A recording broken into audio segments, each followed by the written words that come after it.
This is John Walton, and you're listening to the Power Play Point podcast with the Blue Liner on Point and Anna Knox. Here's Wilson, and on the right circle, he scores!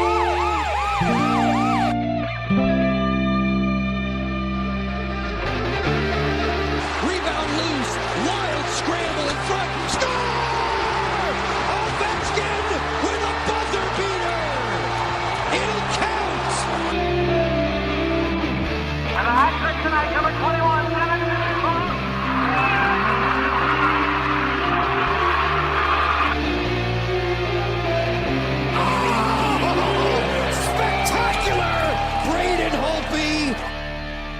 Hello, welcome once again to the Power Play Point podcast. This is your host, the Blue Liner on Point, talking to you live to tape from my humble abode in downtown Glen Burnie, Maryland. And it is a semi-wintry, supposed to be spring Maryland late afternoon. Still a bit nippy for my liking, but what the hell, we're just in the last week of March. But enough about the weather. We're still playing meaningful games or watching meaningful games from our favorite hockey team, the Washington Capitals, our Washington Capitals, who just played another doozy of a game today. So let's get to that. So I have granted the Mermaid, who is suffering from an advanced case of burnout, a full 2 weeks pardon from her duties for her entirety of spring break. So joining us for those 2 weeks will be and is familiar voice, familiar, although probably slightly diminished voice, as she will explain. That would be, of course, the wonderful Cheryl Anne Forster, the only C4. So you were at today's game and at least one other and plan on attending more. Is that correct? Yes, I was at Friday's game and today's game, and I will be at Tuesday's game. So, yeah. So, yeah, you got a lot to talk about, but maybe not a whole lot of voice to do it. Yeah, and I had opportunity to go to Wednesday's game, but something came up and I couldn't go. So, understandable. And that was the bad game anyway. So, yeah, well, dodged a bullet there. Yeah, no kidding. Yeah, honestly, I didn't really watch much of that one after the first period or so. But we'll get into that later. So for today's game against the Winnipeg Jets, before we get started, I like to grab myself a nice pregame snack. And so I was out and about and I grabbed I saw a can. Well, I love Pringles chips, and I saw an unusual flavor I've never seen before: chili cheese fries. Yeah, that's what I thought at first, and then, well, okay. So I don't know how much of a history buff you are, but you know the joke about you've heard of the Holy Roman Empire, right? Neither Holy nor Roman. Nor an empire. Well, yeah. These chili cheese fries flavored Pringles chips are indeed the Holy Roman Empire of potato chip snacks. They neither tasted like chili, nor cheese, nor fries. Or chips, yeah. They tasted like chips, all right, but not in the way I was hoping. So I'm eating a little Debbie Cosmic brownie and drinking a C4 energy drink. So we'll see. I'm strawberry. That's post strawberry. Strawberry guava C4 energy drink. Appropriate enough. Yeah. So let's see how I am at the end of this thing. Yeah, it's as the Paul Simon song goes, it is late in the evening. We're getting late in the evening as we're recording this. So if we're slightly punchy, that would be why. So I will tell you this, though. We were on Constitution Avenue, stuck in insane traffic, and I swear to God, Nick Dowd passed us. I was really? right. Yep. You sure it was him? I'm pretty sure. 99. I am 99% sure it was him. Did he wave his down and he had his window down and he gives this really funny look. I'm like, dude, like, where do you expect this to go? But yeah, I'm 99.9% sure it was him. Did he wave a hockey stick at you? Because he's prone to do that.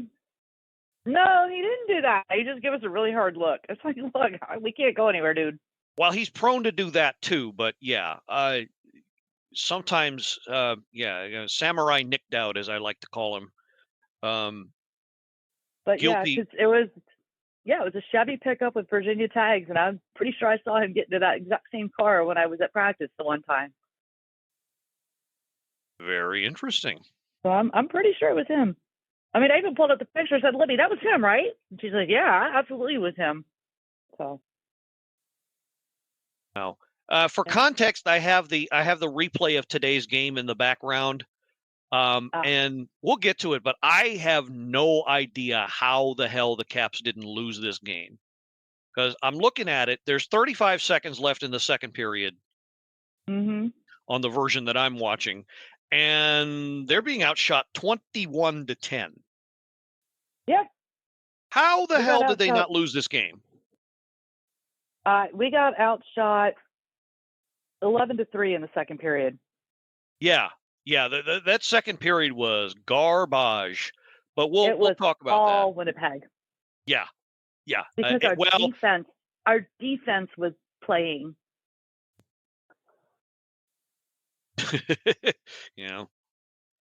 I would agree with that. But we're gonna start from the beginning, which was Monday. I don't know if you caught this game, but this was the part of it. I ended up falling asleep. Okay. Well, this was the game that wound up the last Western road trip for the Caps. It was in Calgary in the Saddle Dome against the Flames. Oh no, I did watch this one. I'm sorry. I did watch this one. Yeah, it was a 5-2. It was 5-2 win. It was something of a simulcast of sorts. A watch along, more accurately, with Sports on the Hill, because it was a Monday night. And yours truly was pressed into service to do a little bit of play-by-play for the first period, because it was a 9:30 start. But that's not important.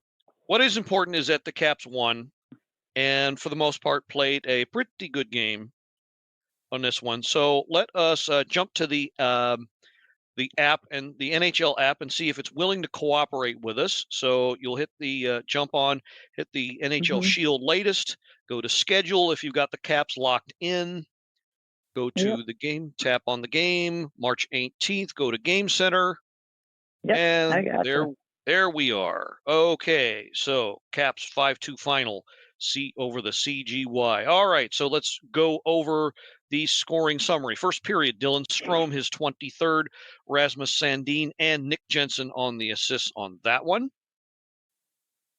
Pretty good. That was pretty good. I had the pleasure of calling that. Pretty good play. Jensen and Sandin, good cycle, and Sandin found Strome in the slot area, and he buried it. So good start to that game. No other scores in the second period. Ovechkin took over a couple of power play goals, about 4 minutes apart, 3 minutes apart. 5:58 and 9:16, again, both on the power play. Pacioretty and Wilson on the assists on that one. And Carlson and Strome on the assist on the second one at 9:16, again, both on the power play. And then Mike Tyson's trainer, Kevin Rooney, scored for the Flames. I didn't even know he played for them. Right. Pachal and Coronato on the assist there. And then probably Robbie Gross's favorite goal.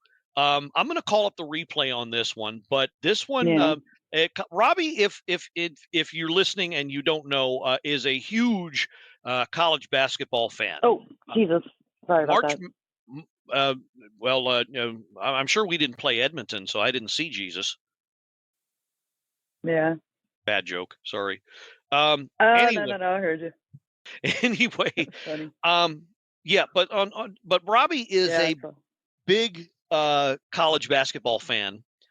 March Madness is one of his favorite sporting events. And the reason that's significant here is because if you caught Sports on the Hill that night, the way he described this goal. Okay, so I'm going to call up the replay, the video replay. Okay, so here's how it starts. It's a face-off in the Caps' end, and LaPierre breaks free, throws it to himself in the corner, and Pacioretty kind of digs, and Milano ends up with it at the point, does this backhand pitchfork motion with the puck. It bounces once and then lands on LaPierre's stick, and then he slams it home. LaPierre's maybe all of 3 feet in front of the goal at the time. Yeah. And it was a bounce pass. Basically, it was a bounce pass goal. So it was much like a bounce pass, a play like they do in college basketball a lot. Mm-hmm. And I think it was one of the I forget who. It was either one of the neutral commentators or maybe even the Calgary ones, but they actually called it an alley-oop pass. Yeah. Which is another play they do a lot in college basketball. Yeah. That was a pretty goal. It was a very pretty goal. Very, very much fun to watch. That did not end up being the game winner. Ovechkin's second goal did, but that was for me at least the goal of the week, and that's saying something because we had quite a few of them. That McMichael breakaway. Yeah, still, my favorite so far. Absolutely. Of recent weeks. Okay, so moving on to the rest of the summary, Mackenzie Weegar makes it 4-2 Flames. Michael Backlund on the assists, and Wilson ices it at 17:31 of the third. His 17th, Malenstein and Nick Jensen on the assists for that one. So quick rundown of the vitals for this game. 33 shots on goal, pretty good output. So night at the faceoff dot, 48%. Power play clicked on 2 of 3 chances. Penalty kill shut down all 3 of their chances. And other than that, not many penalty minutes handed out, not many hits. Lots of block shots on both sides, almost 50 total. And fairly consistent among all 3 periods for the attack, 8, 15, and 10 for the shots on goal for the good guys in red. Yeah, not terribly outshot any period. Well, the first period probably is the worst one, but the rest of it, we outshot them the second. Yeah, no, it was a good game, well played, evenly matched. I mean, those shots were all right up on the net. Well, I think Wilson's was actually an empty netter, wasn't it? I think it was. It might have been. I think it was. This stupid app doesn't mention empty net goals. It always the replay. Even strength, power play, or shorthanded. They don't recognize empty net goals because empty net goals, not to be pedantic, but empty net goals are significant because you have to list them as an empty net goal because empty net goals do not count against an individual goaltender's average, obviously. Right. So you have to make that distinction. Why this app doesn't do that, I don't know. Or at least not consistently, because sometimes it'll do it, sometimes it won't. Well, that's about one of 1,000 complaints I have about it. I could do a whole other podcast based on that, but yeah, like I said, I really miss that game flow section to see how much time is spent in each zone. Yeah, that was nice. Because there was an awful lot of time spent in the wrong zone today. Just saying. Yeah. Just saying. A lot of visual learners out there who need something like that, but developers beat developers. At least they started putting the projected lineups back in there. Yeah, that's nice. I mean, they fix one thing, they break about 50 others, so it is what it is. There you go. So moving on to the next game, I'd like to draw a line from it, but I think we threw it rather, but I think there's something to be learned from it as well. So I'm going to spend a little time, going to gloss over some of the stuff, but going to see what we can glean and learn from this one. Of course, it was the first of the three home games this coverage week, 4 total. As C4 might have mentioned, there's one next Tuesday, or this coming Tuesday, that ends the 4-game homestand against Detroit. Big game. We'll get to that in a little bit. So this is the one on Wednesday, as I said, against the Toronto Maple Leafs. And it was Pride Night. It was Beanie Night, or if you are north of the border, it's a toque. That was the promotional giveaway. And after... If you bought the package. You had to buy the special pack, yeah. Right. And yeah, I wasn't in the mood to buy anyone's package this night, but No comment. yeah. Okay. So Cap started the game the worst way. 16 seconds. 16 seconds. Yeah. Look, I don't have a problem with Nicholas Aube-Kubel, and it's not like he was at fault on this goal completely. But I don't get why he was starting. I don't get why he was first on the ice. But yeah, I don't know. I kind of question that. But again, not like it was his fault, because he actually did what he was supposed to do. But Austin Matthews just did Austin Matthews. Yeah, he definitely did. Max Domi on the assist, and hey, if anybody's surprised at Max Domi's assist total, don't be. Okay, that's what the guy was known for all through his pre-professional career. All right, passing. He's one hell of a passer. All right. He sort of, think of him as almost, but not quite, the Nick Backstrom of the Maple Leafs. That's what he does. Well, I mean, that's one of his roles. I wouldn't put him in the same class as Backstrom. No. But I mean, in terms of what his job is. What he's supposed to do. Yeah. He's supposed to be the guy that finds everybody. Yeah, I get that. Right. And he does it well. Yeah, he does it very well. Is my point. Yeah. But nobody's in the same class as Backstrom. No. So that was Austin Matthews' 56th goal this year. 56th. Yeah. And we played at that time that it was played, it was what, the Caps' 67th game, something like that. So yeah, that kind of gives you an idea what season he's had. But yeah, put a body on Austin Matthews. For all the love, for all that is good and Holtby, put a body on Matthews. They should have learned, but I don't know that they did. Apparently not. No, apparently nobody has. Apparently not. Fortunately or unfortunately, that was all of the scoring for that period. Then came the second period, and this one was like the world's worst teeter-totter. Yeah. Back and forth. Second period was definitely a little more even.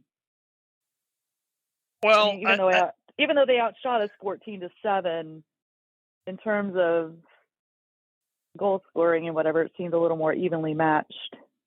But then, once again, it was a bad start for the Caps. William Nylander got his 38th within the Bizarro McNugget minute, 56 seconds in. Tavares and Nyes. So that made it 2-0. And Caps finally get on the board when they get on the power play. Ovechkin, his 22nd, continuing his goal-scoring streak. Carlson and Wilson on the assist there. 9:57. Matthews, again, his 57th, responds almost exactly 3 minutes later. His second of the game, 57th of the year. Domi again on the assist, and Liljegren on the secondary one, making it 3-1 Leafs. McMichael, his 15th, 35 seconds later. Love the response. Yeah. Sandin and Ivan Miroshnichenko on the assists on that one, pulling the Caps within one. And then 6 minutes later, they give up another one. Jake McCabe, his 7th. Domi again, his third point of the night. Yeah, third point of the night. 30th assist. Yeah. Matthews also on the assist 4-2 with 25 seconds. You never want to give up a goal in the last minute of the game. That's why if we do it, we get McNuggets. Right. So anyway, Haven't gotten nuggets in a while though, but that's another yeah. story. Well, we have gotten pizza, and thanks We've to got Ovechkin. pizza. We get pizza tomorrow too. Got pizza tomorrow, definitely. But Ovechkin delivers again, both there and here. His 23rd, 6:42 into the third, and this gave me hope. I'm thinking, okay, all right, maybe we'll get back into this game. Strome on the assist, 6:42, and then everything fell apart. The whole thing fell apart like C4 exploded. about like a house made of really stale pretzels. There you go. I mean, yeah, oh God, just I don't know what happened, but yeah. And oddly enough, they only had 7 shots in the third period. I mean, that's how bad it was. Well, they scored here's 3 goals on 7 shots. That tells you something. Well, the Caps only had 4 goals, period, that period. Right. Or 4 shots, yeah. And one goal on 4 shots. Yeah. So that tells you where the defense was. Not. Yeah. Not. Yeah. A whole lot of not. But Bobby McMahon, Tyler Bertuzzi, and John Tavares, with the assists on that one. Domi got another assist amongst those goals, so he had a 4-point night. Told you he was good. And yeah, Leafs run away. Well, yeah, this sequence. Matthews got another point. 2 more points in that. He got another assist on that one. But yeah, it was this sequence here. These 2 goals, those next 2 goals that put them up, were scored 38 seconds apart.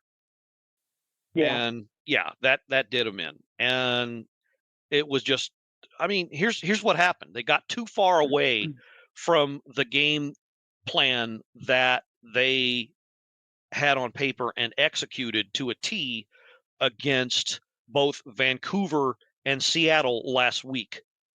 Right. Now, I get neither one of those teams has the kind of firepower that the Leafs have, but still, had they stuck more to that, it would have been at least somewhat closer. It wouldn't have been, an embarrassment like this was.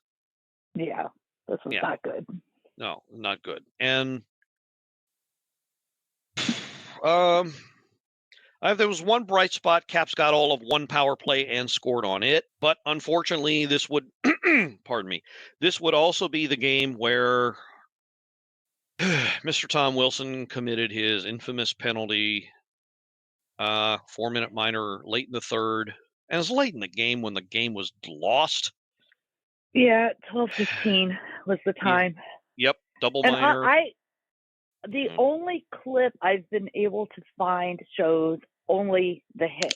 It doesn't show anything leading up to it or anything after, really. I mean, it just shows maybe half a second before the stick comes up and then maybe a few seconds after the stick goes, after he, So what I saw, I couldn't tell if it was intentional.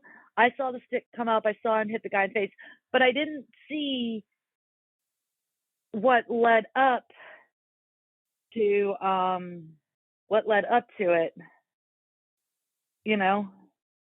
Well, I I try to give Tom a break, but I mean, I definitely saw intent. From my judgment, what I saw in the play was he was tangled up with Gregor.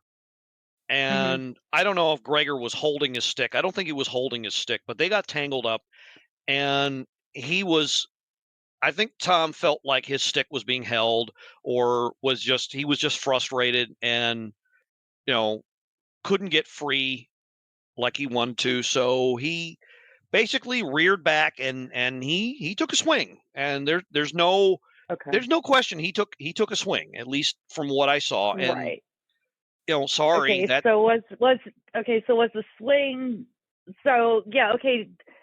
So there was intent to swing. The intent was probably not to hit him in the face. Probably but, not. Probably not. But I think that so I yes, think there was the intent stick to swing. might have Okay. rode up. I don't think he obviously didn't intend to do the damage that was done, but Right. the fact remains he still He intended intended to to swing. hit him, make contact Okay. with him with his stick, Okay. which you cannot Okay. do. Right. Okay. Thank you. For some reason I missed that. I don't remember if I admit I turned the game off at some point, so I don't think I watched the third period at all. I caught maybe part of it. I think I saw Ovi's goal, and then I was like, and then the next goal, and I was like, I think I'm done. I'm tired. I'm going to bed. Yeah, the So game after that second goal, no, the game literally wasn't worth watching. Yeah. But I put myself through it anyway because apparently I was a masochist in another life, and Glutton for punishment. that's taken shape again for some reason. Well, thank you for taking one for the team, man. Thank you. We appreciate you. But not that. Well, I mean, it just more evidence to the fact that they did not stick to the successful game plan of matching up and making sure that, one, they took care of the puck, and two, they kept it out of the hands of those most dangerous. Puck obviously management is consistent puck management has been an issue this year. Yeah. There are games that are phenomenal at it, and then there are games that they're sloppy as all hell. And when we win the games when they're sloppy as all hell, it's a freaking miracle. But yeah, that's been one of the major inconsistencies this year is the puck management, I think. This one was the latter, or an example of the latter, and just I on the first goal especially, everybody was puck watching, and Austin Matthews basically had a free shot from 10 feet away. So he's not going to miss that. No, not many. Not if they're many a of decent those. Shot. Not many people are going to miss those. I mean, well, him especially. Austin, yeah, him in particular, but yeah. You give Austin Matthews that kind of space, he's going to make that shot almost every time. And okay, so I want to point something out. Mrs. Blue Liner came home from a night of working, and she happened to catch some of the game on the radio, some of the game on the app. And she made a comment about when will the coaching staff learn to use their timeout? Good point. And I can't totally disagree, because had they called one right after this goal and say, hey, I'm already seeing you're not doing XYZ and it's leading to ABC. Are you picking up what I'm putting down here? Come on, do better. And I think maybe had there been a quick come to Jesus moment like that early on, like I said, maybe a little less embarrassment. Yeah. A little less, farting in church going on here. There you go. But yeah, but it would have been more like it may have stuck at 4-3, or we may have actually pulled it out of our ass and won it. So who knows? Maybe. But that's enough proctology talk for this game. Yeah. And I'm not going to spend too much more time on the Wilson suspension. I would have been fine with 1 or 2 games, but the league just decided, okay, well, it doesn't matter that you kept your nose clean for the better part of 2.5 years. Guess what? We're going to longer than that. We're going to, well, I'm being conservative, but anyway, we're going to drop the hammer on you is what they decided. And after reviewing said play that we discussed, they went and decided to suspend him for 6 games. So yeah, it is what it is. No point arguing it. They did what they did, and like I said, next man up. I will say I saw a few Free Willy signs today. Yeah. Yeah, I get that, because like I said, I would have been okay with a shorter suspension, but yeah, it is what it is. Get over it, move on. Gotta live with it. Okay, so this at least it wasn't 14 games like it was in 2018. Yeah, or yeah. So and that's all I'm going to say on that. That's it. I'm done. Yeah. So moving on to the next bigger and better things. Yeah, moving on to the next game. This one, okay, so this one is our wild one. I don't know how much time Oh my God. we should spend on this. Now, okay, so this is one of the two games that you were at. Yes. And I don't know. The promotion for this one was Margaritaville night, and what they were giving away was a Hawaiian flower shirt. Yes, I did. I did manage to get you one. They were handing them out at the door, and I said to the guy, "Hey, can I have a couple extra?" And he's like, "Okay," and he gave me a couple extra. So I really appreciate you and the guy at the door for being that. So thank you, guy at the door, for being so kind to Cheryl Anne and me. And I wish I had your name, Mr. Guy at the door, but me too. Thank you, kind sir. But I think after, I don't know after how long, but the way this game went, I think we were all in need of at least maybe, I don't know, a dozen or so margaritas. Oh my God. Holy I was hell. surprised I had a voice left after this game, but it's enough to yell today. Holy moly. It was back. Yeah, and forth this and was enough. forth. This was enough to make both defensive coaches maybe try figure out, okay, maybe I need to update my resume here because I might be looking for a new job here. Yeah, Hey. I got home and I was still so amped up. And I got home at like 1 a.m. from this game. So how was the crowd? Because I heard some who were there were like, and even some of the players were like, "Wow, that's the loudest the crowd has been in a while." It was so loud. It was so loud. It's been louder. Yeah, it was like playoff loud. It was loud. It was so much fun. The energy. I got home and I was so amped. It took me like another 2 hours to settle down and go to sleep. And I had to be up early yesterday morning to go to Martinsburg for something. Yikes. I was like, yeah. And then I was supposed to go out last night for a friend's birthday, and I was like, sorry guys, I gotta bail. I just can't do this and still get up this morning to go to the day's game. So it's just like, yeah, no, I'm not going out tomorrow. I'm done. Oh my goodness.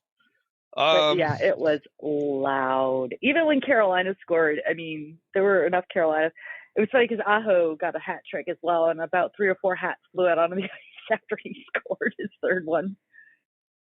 But yeah, we all knew in the crowd that I know I'm getting a little ahead of the thing, but we all in the crowd knew that it was Milano's goal.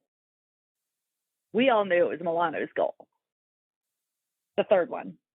But they gave it, I think, first to Carlson, then to Ovi, and then they finally like, no, actually, it was Milano's.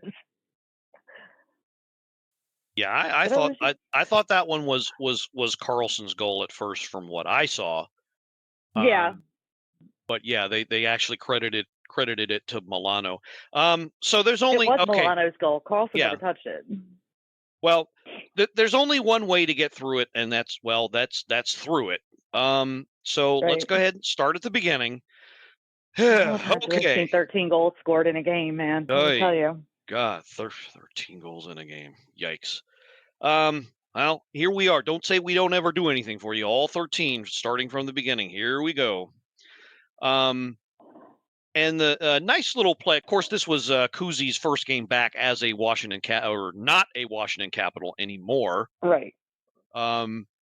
They did do a nice tribute for him, though. It was nice. They did. I watched that. It was very nice. And truthfully, I wish him well. I mean, I wish he wasn't in Carolina, but I wish him well. Well, if you think about it, really Carolina was probably, it sucks that he's in the same division still, but Carolina is probably the absolute best place for him to rebuild his game. Yeah, you're probably right. If you think about it. I just hope he does well and that he is able to control his demons and keep them under control and play hockey the way we know he can. That's all I want for him. Yeah, and that makes the game it sucks that he's no longer with us, but that makes the game as a whole a lot better. And if you're really a hockey fan, that's that's what you wish for. Mm-hmm. All right, so no more putting it off. Let's go through all 13 goals here. So 6:53 in, Sebastian Pain in the Aho gets his 28th. Newly acquired Jake Gensel on the primary assist. Jacob Slavin, who always seems to kill the Caps, along with Aho, which is why I hate the Aho on the assist on that one.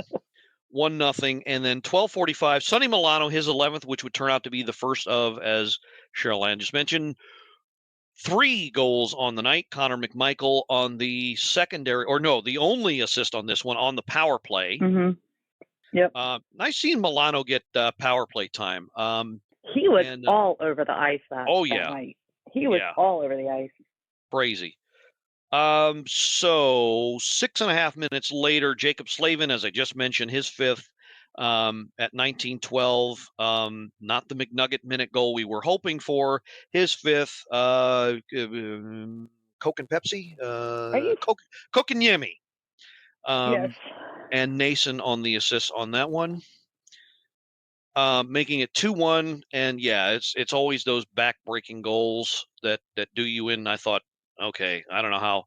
I'll be honest, I was not of a good mood to begin with, and I wasn't thinking that the Caps were going to come out of this because because ironically, I thought the Caps wouldn't score a goal. That's how wrong I was. Yeah. Anyway, second period, Ovechkin on the power play, 13:59, ties it, his 24th. Strome and Miroshnichenko. That's don't break up that pairing. Him and Ovi, don't break up that pairing. 13:59, or at least keep them together, at least on the power play, because that's working. Okay, so that ties it, 13:59, and then I knew this would happen. 41 seconds later, Milano gives the Caps the lead, but I knew they wouldn't hold it for long. Strome on that assist, his Milano's 12. But I knew they wouldn't hold on to the lead for long for various reasons. Aho again at 15:23, so 43 seconds later, rather. Aho his 29th, Gensel on the assists, tie game again, and then so another. They couldn't at least head into the damn intermission tied. No. Nope. 6 seconds left in the damn period. They give up another goal. Oh, this was the pisser offer.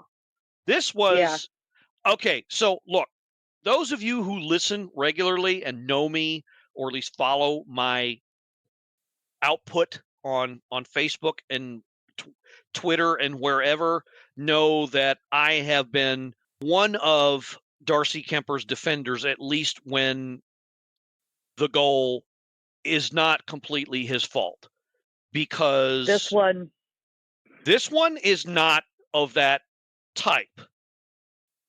This one was not anywhere near of that type, but you know who you are. You look at the scoreboard, you look at the fact that it was him in net, and you don't bother to look at the damn replay and see how the play played out. Yeah. But this one I will say no. This one I will say I finally have lost my patience. I have given him chance after chance to try and redeem himself. Now, granted, I said this in Twitter to a good friend, John Blackburn, when he posted. I forget what he posted, but I think he was kind of half jokingly suggesting some sort of a trade for Kemper, or that he was affected somehow. But I'm beginning to think that Kemper is going through whatever the hell it was, or something similar to it, that Anthony Mantha went through last year. Yeah. I'm seeing signs of him being tuned out. I'm seeing the classic signs of him not being all there mentally, and I'm not trying to insinuate, a loss of sanity or anything, just something where his mind is elsewhere. Not that he's lost, not saying he's lost his grip on the reality and he needs the boys from Bellevue to come down, put him in a straitjacket. Not that kind of mental issue. No, he's just distracted by something. He's distracted by something. And it's no coincidence that he had his first child earlier at the beginning of the season.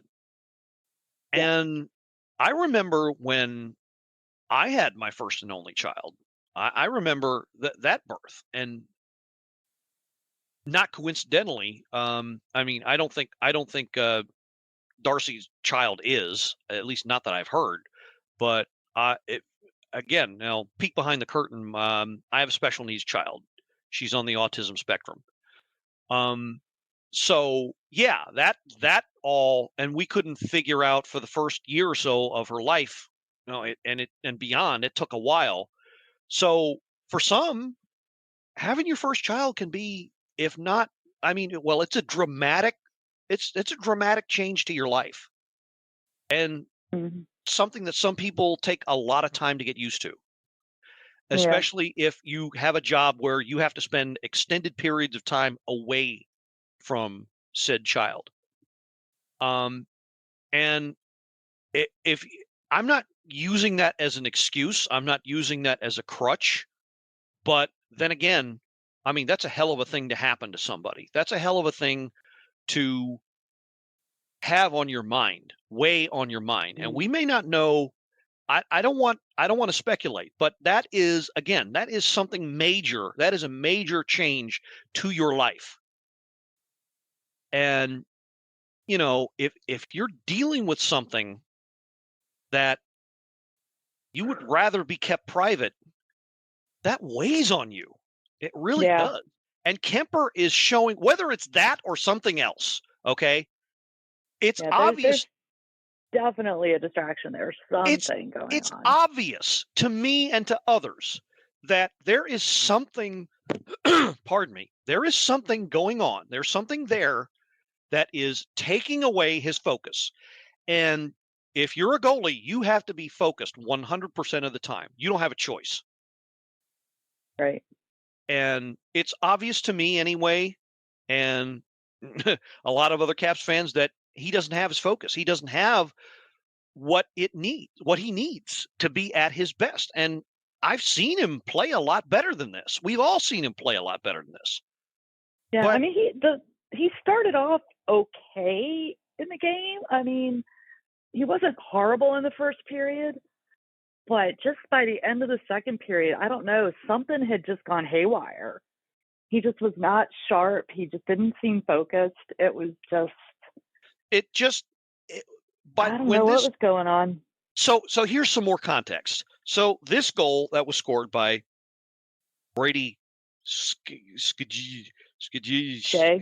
I don't know. Him, yeah. Assisted, I don't know how you say it. Assisted by Martin Natchez, who defines waterbug. So, all right. Well, there's only one way to go about it. Let's call up the replay. Yeah. Okay, so Natchez has it. He's doing his thing on the half boards. Shea blasts it from the point. The puck is literally inside of Darcy Kemper's glove. Mm-hmm. It is literally in his glove. All he has to do is squeeze it. All he's got to do is shut the trapper or put it on the ice. Yep. He literally lost it. He lost it and let it go through his hand. Yep. Kind of like the baseball player in the outfield, and it kind of goes right through the glove. Yeah. Yeah. That's what happened here. That's what happened here. And that's what happens when whole crowd. Oh my God. You should have heard the crowd. Well, I'm going to ask you about that in a second. But this is what happens when you are not 100% focused. Obviously. I mean, okay, so we've seen the phrase that took his eye off the puck and lost it for a skater. Mm-hmm. That we've seen that a million times. You can't do that when you're a goalie. You have to have your eye on the puck. Yeah. There is no catch the puck, then there's nothing else. You know, I don't want to sound like I don't want to use the oft the ad nauseum meme, but you have one job. Yeah. Well, it's like when you see those baseball players, they try to throw the ball before they've actually caught it, right? Catch the ball, then throw the ball. Catch the puck, then put it down, give it to the ref, do whatever you do with it. Or at least get behind it or cover it or something. Yeah, something. Yeah. He looks like he's just reaching out like, oh, okay, I'll put my hand out and maybe it'll go in there. Maybe the reflex will close it. Oh, it's just like, oh God. Yeah, we were. It was obvious he had completely lost focus, and if he is going through something, then yes, as a human being, I hope he gets whatever help he needs. But he needs to reach out if that's what's going on. But he either needs to figure it out or I don't know. Yeah, somebody needs to check in with him. I mean, I really think so. That kind of loss of focus can be dangerous. Yeah. I mean, we're not just talking lose your job bad. We're talking do something stupid bad. Yeah. Hurt yourself bad. Yeah, you're not paying attention to that puck. It hits you in the wrong place. That's all she wrote. Yeah.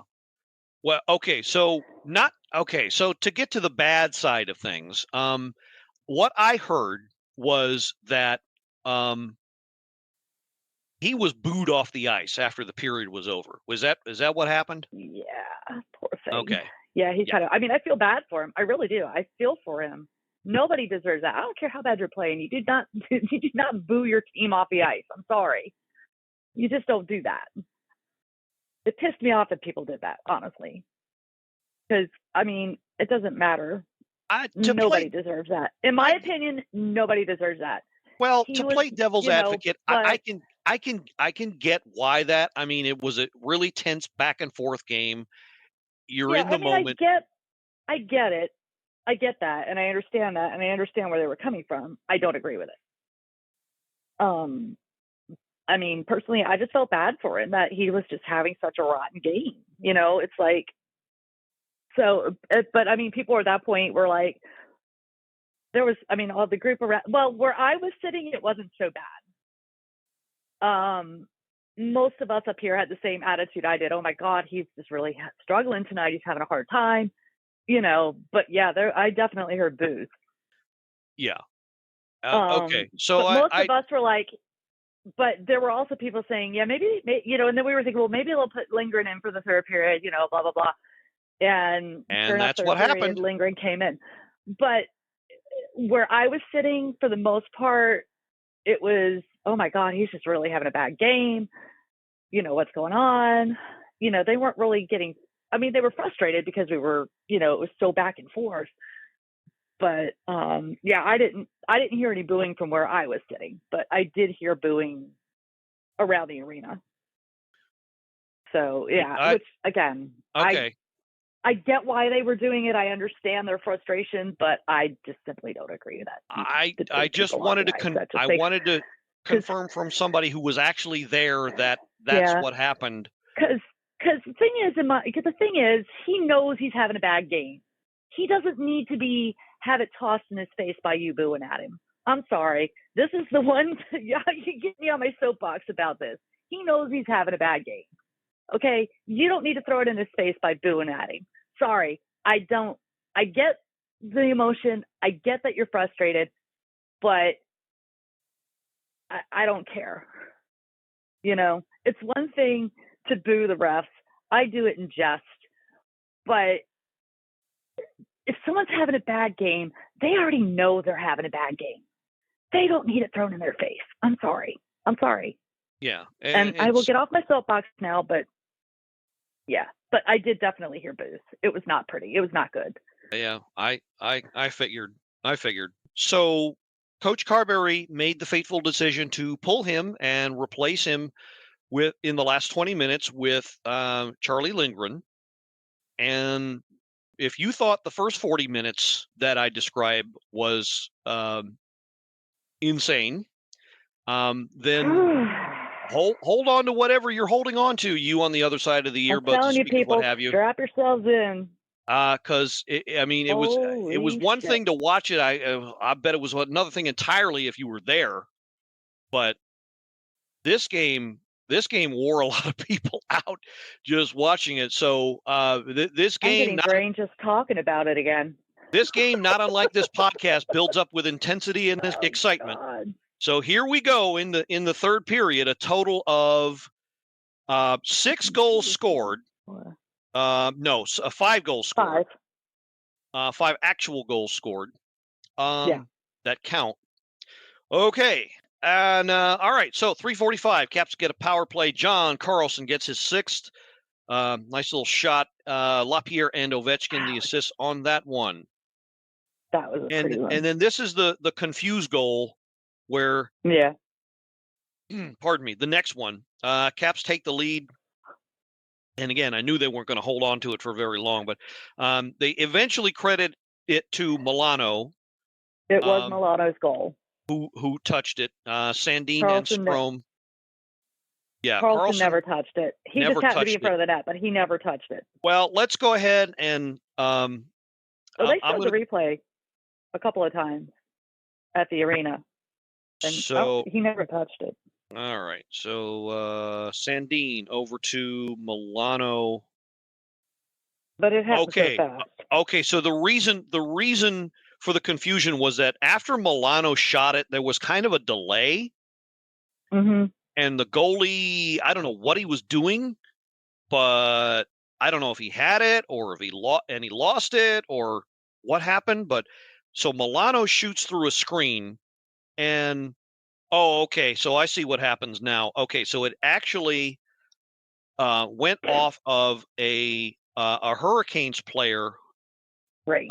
Actually, okay. Martin Necas is actually the one who actually knocks it in, but it never touched Carlson or Pacioretty. He just happened to be in the right. They just happened to be in the vicinity. Yeah, they happened to be the two closest to the puck at the time. Okay, Carlson took kind of a swing at it, but never touched it. Right. Teravainen is kind of looking at it like, "Hey, what are you doing? Hey, quit crapping on my shoe." And then Necas is kind of. He's got his fists in the air, like I don't know what he's trying to do with it, but it hits off him and then goes into the net. But it was Milano who propelled it towards the net, so he gets the credit. Yep. So hopefully that clears that confusion up. So the Caps again have the lead, but again, not for long. All right. 1 minute, 16 seconds later, 9:35. Caps go on the penalty kill again. Seth Jarvis gets his 27th. Not much Charlie could do about this one. Gensel and Svechnikov on the assist on that one. You're man down. You're going to leave space open. That's exactly what happened here. And this was the next goal. This was the goal I thought, okay, you got this one. Now, friggin' hang on to the lead. Right. Do what you got to do to hang on the friggin' lead. Right. Connor McMichael, his 16th. I think this one deserves a replay too. Miroshnichenko on the secondary assist, Van Riemsdyk on the primary. So let's fire up the video for this one. Okay, so McMichael starts to play on the half wall. It goes into the air. Ovechkin collects it, hands it back off to Miroshnichenko. Okay, I'm not sure how. Oh, okay, so. McMichael ends up in front of the crease. Him and Miroshnichenko were setting up a 2-man screen in front of Kochetkov. Mm-hmm. And McMichael actually ends up kind of doing a back tap in from Right. Van Riemsdyk's point shot. Yeah. So your classic garbage goal, but yeah, I mean, look, this is what happens when you go to the net. Yeah. Good things happening when you go to the net. But it wasn't a good thing for very long. Just about 4 minutes later, Aho gets his 30th, completes the hat trick. Natchez and Brent Burns on the assist at 17:39. We go to the overtime. Ain't not a whole lot happening there. Do they? Okay, 2 shots each in the overtime. Kuzi was denied. And then they go to the dreaded shootout. And yeah, as you said, Kuznetsov, we're wondering if he would bring out his bag of tricks. And He did, and he was denied. Very, very slowly. I videoed all of them. I had time to every single one. Well, I think I had time to go to the kitchen and get something out of the fridge, put it in the microwave, and heat it up. Pretty And much. You get the idea. Yeah. But yeah, as C4 just said, he was denied. And then I can't remember how many rounds we went. It was an insane amount of rounds, like what, 5, 6 rounds at least. Hold on. I will tell you. Give me a second. I gotta go back to the chat. So many. Okay. So we had, all right. So it was Kuzi. Then it was, who was that? Milano, I think Milano whiffed. And then I don't know who from Carolina. Then it was McMichael, he whiffed. That was the guy from Carolina. Then it was Ovi, he missed. Then it was a guy from Carolina. Then it was Carlson, he missed. Then it was another guy from Carolina. And then it was Strome, and he got it in. So 1, 2, 3, 4, 5, 6, 7, 8, 9, 10. 10 players, so 5 rounds. Okay, so five rounds at least. Yeah. Or 5 full rounds because Caps were shooting second. Correct. And Strome ends it with his shot. It was beautiful. He elevated it. What's his name went down? Strome elevated it right over the shoulder. If Ovi had elevated like that, Ovi would have won it. But Ovi didn't elevate the puck. So okay. I'm not complaining. We won. Not the kind of game you want to see all the time. At least if you're a purist like me. No, but it was sure as hell fun to watch. But it was fun to watch. It was crazy. You need a little insanity in your life, but maybe not that much. So great win. Great win by the Caps in this one to come away with 2 points, 2 full points. I truthfully, I actually had this game down as either 1 point or a loss, to be honest. So did I. So I was not liking, after that poor showing against the Maple Leafs, I thought this game was going to be a loss. And after the poor showing we had against them in January, I was just like, oh, we got that spanked by him in January. So I don't want to spend too much more time on this game because we got one more game left. But well, this is the game that wait, one more thing. This is the game where we had not only one, but 2 coaches' challenges we won. Oh, right. We won 2. I think it was actually 3. Was it 3? No, because it was the goaltender interference and those offside. There was only 2. Pretty sure it was only 2. Unless it was one I missed because I wasn't paying attention for some reason. But there was 2. There was 2 that they scored on that were challenged, and there was another. There was another that they scored. No, I got it backwards. There was 2 that they scored that were challenged successfully, and there was one that we scored that was challenged for something else that counted. Yes. I forgot Carolina challenged one. So it's actually 3 that they won. Yes. 3 challenges.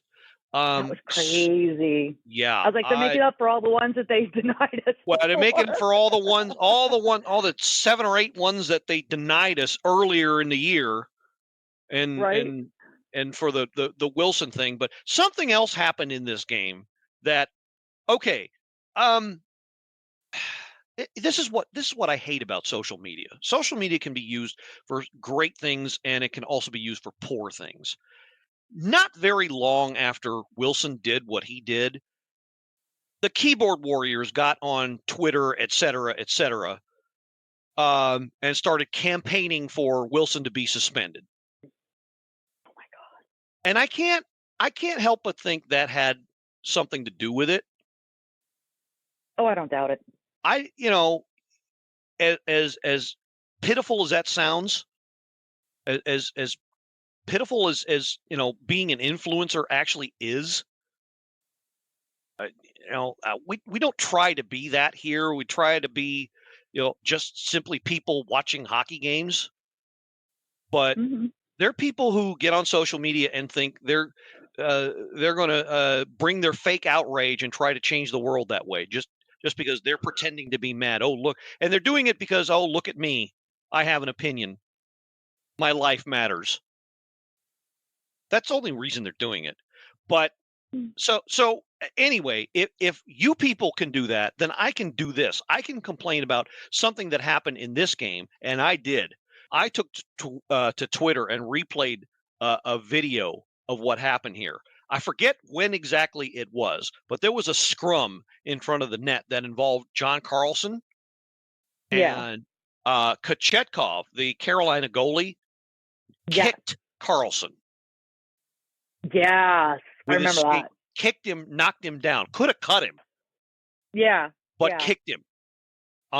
It is written in the frickin' rule book that kicking another player can get you tossed. Yeah. Oh, you should. Yeah, because the crowd right around there just started hollering. I had moved on. I was looking at something else, and I heard the crowd. And I looked down there, and I saw the scrum, and I was like, "Oh shit, what happened?" That's one of the disadvantages to being at the game. You don't have the replay of everything. So I missed that because I was watching something else on the ice. But yeah, all of a sudden I heard the crowd get really loud and angry. I was like, what happened? Yeah. So if you keyboard warriors out there can complain about every little thing, let's complain about that. Then here's something real to complain about. This guy really could have injured somebody, but unfortunately, the league's not going to do a damn thing about it. Not even going to look at it, because they would have said something by now, because it's the next friggin' game. Right. I mean, we have seen people injured by skate blades. People who have been cut by skate blades in a game and had their lives threatened. We're talking dangerous to a life-threatening precedent here. Yeah. So you people at Department of Safety, you're not doing your fucking job. Yeah, don't get me. Yeah, and that's you are not for another day, because we could go on all night about this. We could, but when it comes down to it, you people are not doing your damn job. Period. No. If you can give Wilson 6 games for swinging a stick, you can take a look at what this guy did. This guy at least 1 game for what he attempted to do. I don't care if he didn't connect or not. Okay, the fact that he tried it. Yeah. Exactly. And then there was an incident in today's game where somebody knocked Kubel down hard enough that his helmet came off. Oh, I missed that. But we'll get into that. Yeah. It was in the third period. Knocked Bell down. His helmet came off. Nothing called. Well, so we inadvertently, but kind of by accident and also on purpose, but kind of also had to made this the focus game. But as good as this game was, I think obviously today's game was a lot better. They got back to, I think, their winning game plan where, well, for some part of it anyway, where they kept the scoring chances to as much of a minimum as they could. Although for good part of the game, it wasn't looking too good. No, they did spend an awful lot of time in their own zone. Right. So quick review of the scoring summary. No goals until the third period. John Carlson, they had a spillover penalty. John Carlson, nice blast from the low point. Pacioretty and TJ Oshie, who was celebrating 1,001 games. Yeah. Nice little ceremony for him. But 121 was Which the I posted that on the 1.21 Facebook gigawatts. page. Sorry. That's okay. We're good. So yeah. So that as it turned out was the game winner. Caps shut them down, and then so as funny as the LaPierre goal was, and as confusing as the Sonny Milano goal was in the later game. Yeah. Here was one that was both. Yeah. Alex Ovechkin McMichael at first gets the first of two goals, and yes, at first they credit it to McMichael. But upon further review, I don't know how else to describe it except look at the replay. But basically, Ovechkin and McMichael shot the puck towards the net together. I can't describe it any other way. Yeah. All I can say is watch the replay. Right. You'll see what I mean. But this was it was bizarre. Yeah, and Mrs. Blueliner was like, wait a minute, why did they give it? Why did they change it? And I told her, I showed her the replay. Oh, okay, so whose goal is it? I was like, well, just sarcastically, I was like, well, maybe they can give them half a goal. So right. So if I find some poison in my dinner tonight and you don't see hear from me, doesn't Toronto ultimately review that stuff, or is it up to us? I think they do. I think they do. Yeah, because they came on the PA and said there's been a change in the scoring of the Capitals' second goal. Yeah. It was scored by Alex Ovechkin, and of course the whole stadium starts screaming OV. Then they played his music. Yeah. And then he scores another one. I guess they determined he touched it last. I don't know. Yeah. But they literally both propelled it towards the net. Yeah. That was wild. That's his 25th, and then he scores another one at exactly 12 minutes for his 26th of the year. Strome and Oshie again on the assist. You knew Oshie was going to be the number one star unless he, Oh well, yeah. crapped the bed or something in this game, which actually he didn't. No, he was playing pretty well tonight. He was pretty much all. He was being a little. He had a couple of opportunities where he could have hit a guy, but he kind of held back a little, and I kind of don't blame him with back issues. You don't want to be. Yeah. But other than that, he was playing well. I mean, he really was. He was in on the puck battles. He was winning puck battles. He was, playing the puck well. So I mean, he played well today. All things, So I'm pleased with his performance today. Like I said, he wasn't playing as physical as he usually does. And I really don't blame him. Speaking of physicality, 29 hits were credited to the Caps. Nick Dowd got credited with a team high 5. Oh yeah, he was. And so Obey Kubel with 4. Okay, so yeah, that makes sense. Oh no, I'm wrong. Martin Faravari got the team lead with 9. Oh yeah, he was hard. So yeah, he has solidified himself as Dmitry Orlov 2.0. If only he would shoot the puck once in a while. Yeah. Yeah, because he's got a hell of a shot. But this game, it was not looking good at, particularly the second period. The second period was terrible. The first 2 minutes, I will say they had just about all of the chances. They looked pretty good. They were cycling, they were holding the puck, and then it went all to hell after that. Yeah, thank God again, our defense stepped up. They stepped up. They really did. They kept them to the outside. I tell you, Winnipeg did not, at least from my view, have a lot of high danger front of the net shots. Most of the shots Charlie faced were from the outside. Easy stop shots. So even with all of that, they only managed to get 11 shots on goal. Right. That period. Only. So to our 3. So the apparently the team mentality for that period was to bend like you're in a yoga class. Yeah. But don't break. That was a little scary to watch. But like you said, for the most part, they did limit the high danger chances, which is what they're supposed to do. So, good job on them. Only 19 shots on goal for the boys in red. A little disappointing, but considering, that 3 of them resulted in goals.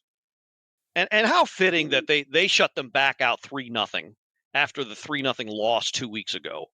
So, right. I thought that was exactly. kind of funny. Exactly. Well, here's the funny thing. So I was there with my friend Libby and her dad, Michael. And Michael's like, I got to get up. I got to go to the bathroom. He says, now I'm going to get up and go, and they're going to score. Sure enough, he got up and went. That's when Carlson and that's when first goal. And I was, and I had gotten food between the periods. I got chicken and fried. So I was like, I was eating my fries and my chicken tenders when Ovi scored the first goal, and I'm like, okay, I'm not putting this down. So I got that tray on my lap for the rest of the game. So it was like, I'm going to keep eating. I'm not really hungry, but I'm going to keep eating these fries.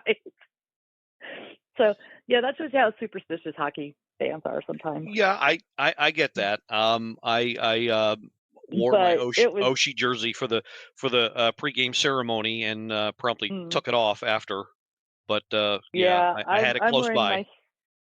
I got my Strome jersey on. I wore my Strome jersey today. I picked it up. They were on sale at the team store. Well, I picked it up last week, but.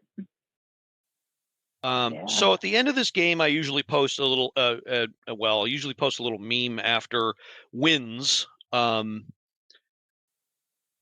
kind of summarize things. And this time around, since it was a recording day, I asked for anybody who had any takes to or talking points for the show to post them. We got 2.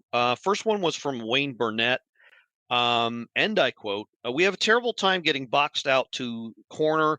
Cap's not emphasis on going to the net. Rebounds are golden. So what Wayne is saying there is, look, do what you got to do to force yourself towards the net. Go to the net, even if you got to fight through checks, fight through physicality, and just send the puck to the net. Because and you have somebody there to catch the rebound. Right, exactly. And they don't always do that. And spot on, Wayne. Good one there. I like that one. Yep. Exactly. They need to do more of that. They do that, just not enough. Right. Yeah, we did get boxed in a lot in the corners. So when we were down in the zone. And the other one was from Stacy Cleek, who said, I'm not sure if talking point that hasn't been talked about enough already, but these kids are keeping us in this. Been talked about, but bears worth repeating. It does. Going on, quote, we have a good blend of youth and vet right now, and it's working. Cue Lavi Voodoo Doll. This is exactly what we needed, keeping in the playoffs race for OV while giving the kids valuable playoff time or playing time. It's the best we could ask for this season. Yes. And Exactly. again, yes, so right now, as we stand, there are a dozen games left in the season. Again, I say we should be able to get points, not necessarily win, but get points in at least 6 or 7 of those games, if not more. it's I don't very think we're likely. points in all 12. It's very we should likely get points in at least 6. that they'll do. But bigger picture here, barring a total and complete collapse by this team, and I mean they win 1 or 2 out of these last dozen or so only, which I don't see them doing. I don't see that happening. No. But even barring that, the intent, the purpose of this season was to, 1, somehow figure out and or invigorate the vets, but figure out what they were doing, see who wanted to stay, see who was still on board, the ones who couldn't be onboarded, figure out what to do with them, get the younger guys into the lineup, break them in, get them experience, get them to a point where they're learning and contributing and feel like they're part of the team. And look where they are right now. They are fighting for a playoff spot. And you know what I say? I feel like a bobblehead. I'm over here nodding my head. And you know what I say to all that? I say mission accomplished. 100%. Even Absolutely. if they don't make the damn playoffs this year, mission friggin' accomplished. Because they are, even though they're, looking at a top 15 draft choice again, I get that if they miss. But I would take this team over last year's team any day. Last year's team was directionless. They never played like a team. They didn't gel. They looked tired. They looked confused half the time. There was no energy, no fire, no nothing most games. You're not seeing that from this group.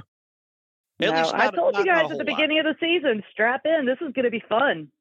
And it is, and it has been. You can't argue that this has not been a team to watch. And there's some eye rolling going on, and there's some poo-pooing going on. There's some all kinds of negativity from the landed hockey media outside of the DMV. But you know what? Who the F cares? If we're bucking the trend and we're being a pain in the ass to play against, good. That's what we're supposed to be. Need to be. Yes. I want to be the spoiler team this year.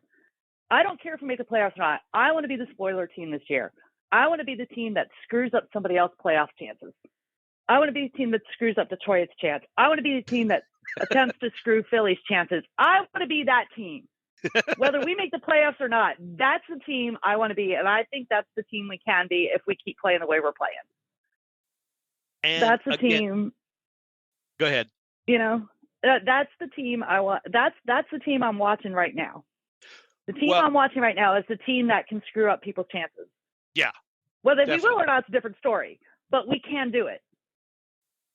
The way they've been playing, yes, they have managed to elevate their game enough that they can hang with the Winnipegs, the Carolinas, et cetera, et cetera. I'm pretty sure they Al have Koken learned to play against those good teams. Yes, they have learned not, and the Carolina game to me proved it more than any other game this season. They learned that, okay, yeah, it's back and forth, but we're going to fight to the bitter end. And even if we tie this game, we are going to fight to the bitter end of this game. And they did, and they won. And look what happened. Same with Winnipeg. Winnipeg kept it. I mean, we were pretty much pinned in our zone the entire second period today. But we kept them out of the net. Yeah. We kept them out of the net. And we've finally are starting to click and learn, hey, look, we can really do this. The team is starting to believe. You can see it in their faces. You can see it in their play. You can see it in the coaches. The team is starting to believe, hey, We are that good. We're not the best team in the league right now, but we are that good. But they're playing like it. Right. They're We playing are like that they're good. figuring out that they can be that team. Exactly. And I'm going to say, they're finally starting to figure that. And the way these young guys are playing, and the way even Ovi has stepped up, again, finally stepped up. Oshie has stepped. Van Riemsdyk's played better. Jensen was all over the place today. He's playing better. He's, the way these veterans are now finally starting to step up and keep up with these younger guys and realizing, hey, we understand you're now our future. We're going to do everything we can to support you, because that's what they're supposed to do. We can be that team. We can be that team that plays spoiler. We can be that team that sneaks into the playoffs. We can be that team that, wouldn't it be funny if, and they're finally starting to figure it out. And I'm not here to minimize anybody's contributions. Certainly not. We haven't talked about him a whole lot. And yes, if not for him, season could have gone in another direction entirely. But Charlie Lindgren, I've got 4 words for you. Yes. Take a maintenance day. Rest. Because you're going to need it. You're going to need it, pal. Yeah, you're going to need it. Because ain't no softies the rest of the schedule. Look, before we get too far into that, I'm going to say something here to finish the point that I said on the Sacrooms podcast the last time it aired. Just to hit the point home, just to give you an idea where this team is at. This team, as far as the playoffs, they are playing with house money. Okay? Mm-hmm. If you're not sure what that means, it means it doesn't matter what happens to them, whether they make the playoffs or not. You know why? Because nobody, not even, I'll admit, I didn't even count this team as a playoff team, but nobody anywhere had this team as a playoff team. We're 12 games left in the season. And as of right now, they're sitting in wild card spot number 2. With the possibility to hit wild card space number 1. Well, now when I was a kid, number 1, number 2 wasn't anything you wanted to be, but even so. Right. But all things, I'm telling you, this team is finally starting to believe, you know what? We can do this. We can do it. You see it in their faces. You see it in their play. Even, not so much in the Toronto game, but, I mean, you're starting to see it more consistently. Right. In the Carolina game, they did not give up. They did not give up. Now, that doesn't mean they're not still making mistakes, and there's not, that they. Oh, there's stuff to playing work perfect on games. for sure. But you can see they're starting to click. They're starting to believe. They're starting to realize, hey, this is a possible. And I'm loving it. Oh yeah, you've got to be loving it. You've got to be loving life if you're a Caps fan, because this this was nowhere on the radar. No, and I totally agree with you. Lindgren needs to take the day off tomorrow. Take the day. He's got to sit in your pajamas and fuzzy socks all day long. I don't want to see him in the morning skate. It. I don't want to see him anywhere near the rink. Take the day off. You have earned it, Mr. Lindgren. You have earned it. So. All right. So let's.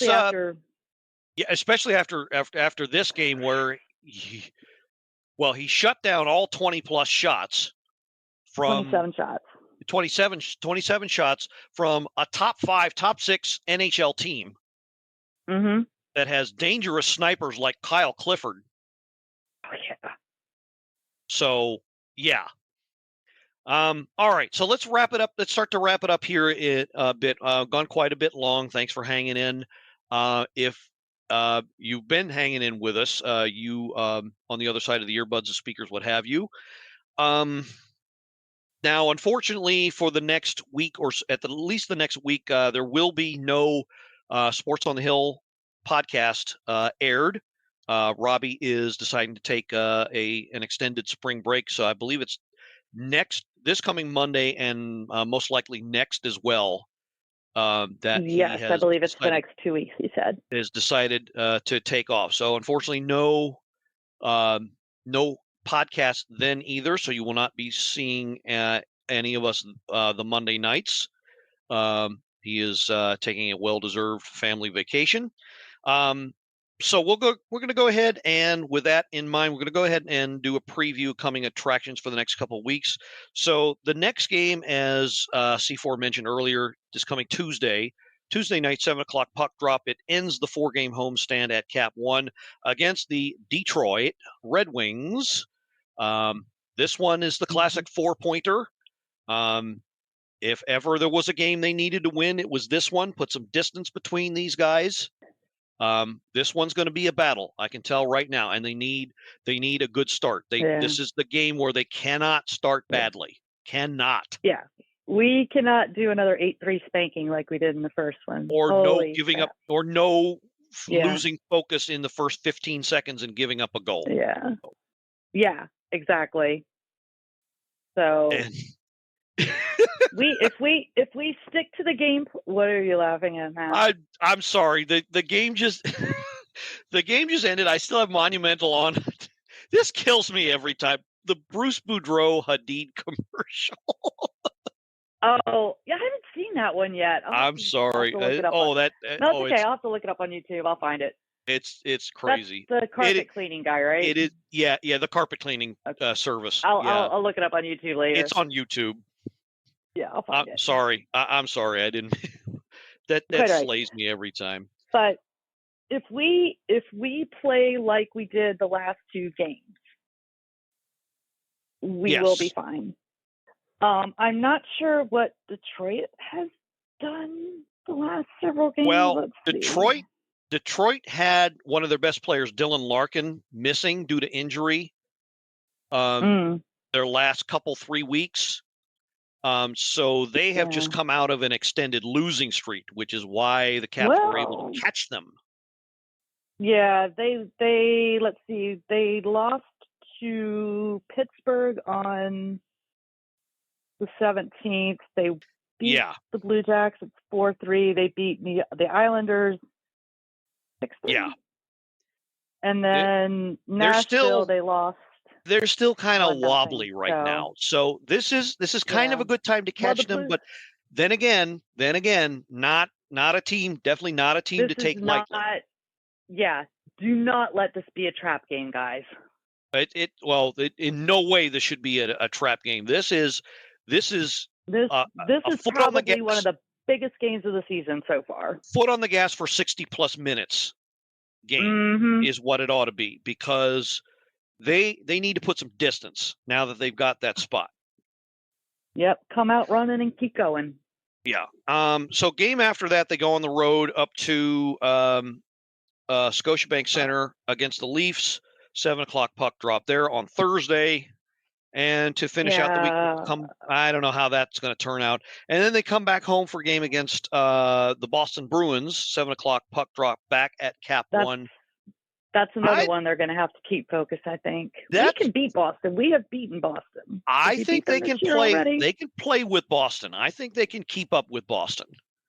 We beat them 3-0 3-0 back in February. So then again, they might have that. They might have that in the back of their mind. So they might want to be careful about that. But I think they can hang with Boston. Oh, I'm sure that. Well, come on, they beat Vancouver, and they're one of the best teams they're the best team in the league right now. True, but Vancouver doesn't have a whole lot of experience. I think they're playing over and above their heads. And I think unfortunately they're a first round knockout candidate.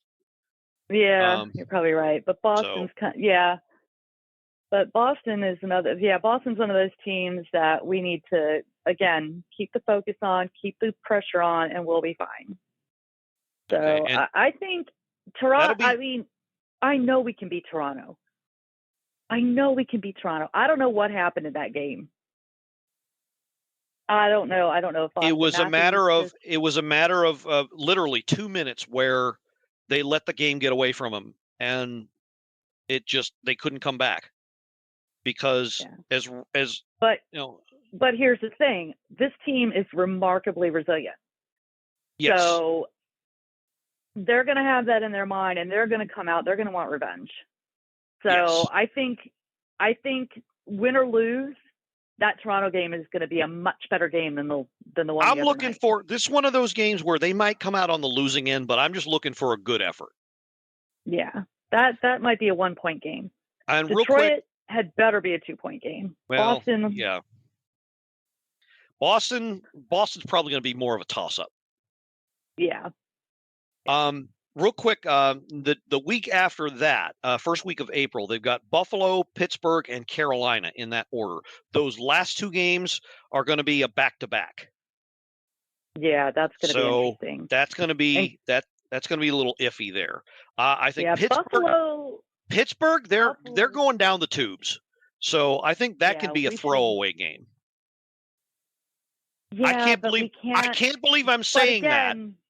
You still can't play them lightly because Pittsburgh, for whatever reason, even when they're playing like shit, has our number. So yeah, I get that. You can't. I can't take it lightly. I can't do it as a throwaway game because it's Pittsburgh, and they're behind them. They're behind us in the standings anyway. It's not as if they're going to catch anybody. No. They blew a 4-goal lead, for crying out loud, today's game. I know. It's like horrible. No. Come on, Colorado. I get that it's against freaking Colorado, but I think it was 4 goals in the third period, wasn't it? I have to look at the game again. 4 unanswered goals in the third. Yeah. They had I was following it on the app. Nothing lead in the third. And gave up 4 to force overtime. Yeah, that team's going down the tubes. Yeah. And then Carolina again the Friday after. That's another toss-up game. That's going to be interesting. That's going to be a fun one to watch. Yeah, after that, there's 2 weeks left in the season. Still more important games. I'll be at the Pittsburgh game, actually. I'll be at Detroit, and I'll be at Pittsburgh. Okay, very cool. So, yeah, those will definitely be – so I think these 2 weeks – I don't know if anybody had them still in the hunt, but, yeah, this – I mean – Marcus is going to the first Boston game. If the Caps can stay at around 500,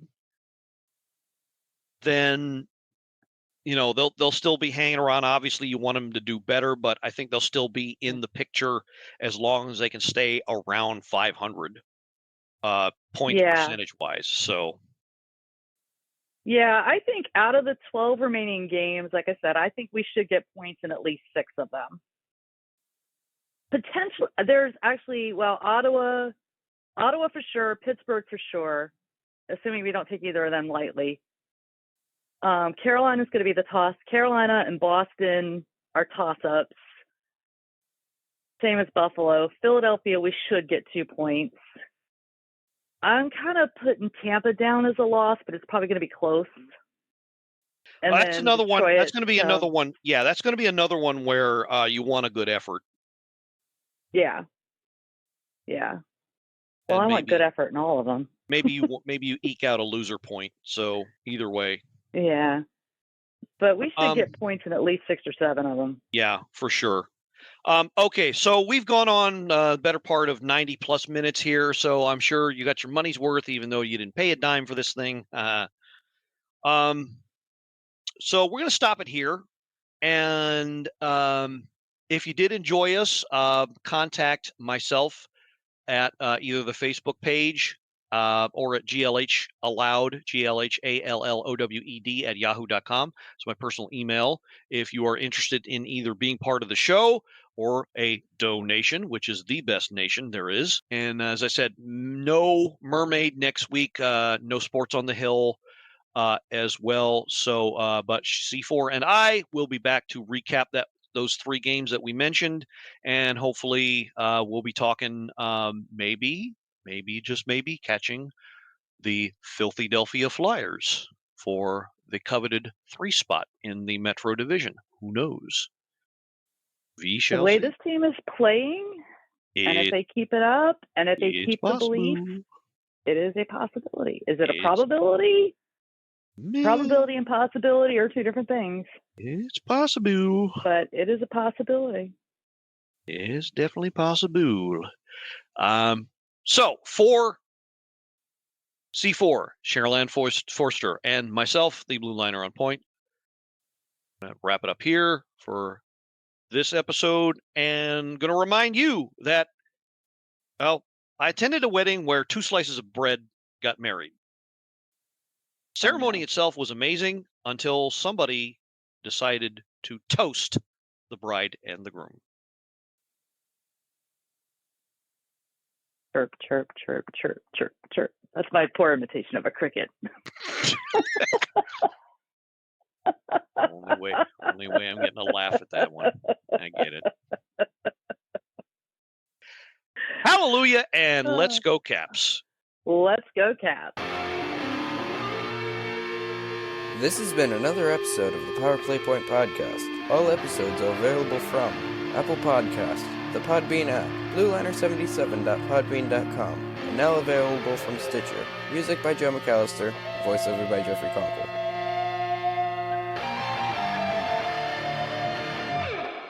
Good morning, good afternoon, and good night, Power Play Point Podcast. Thanks for listening.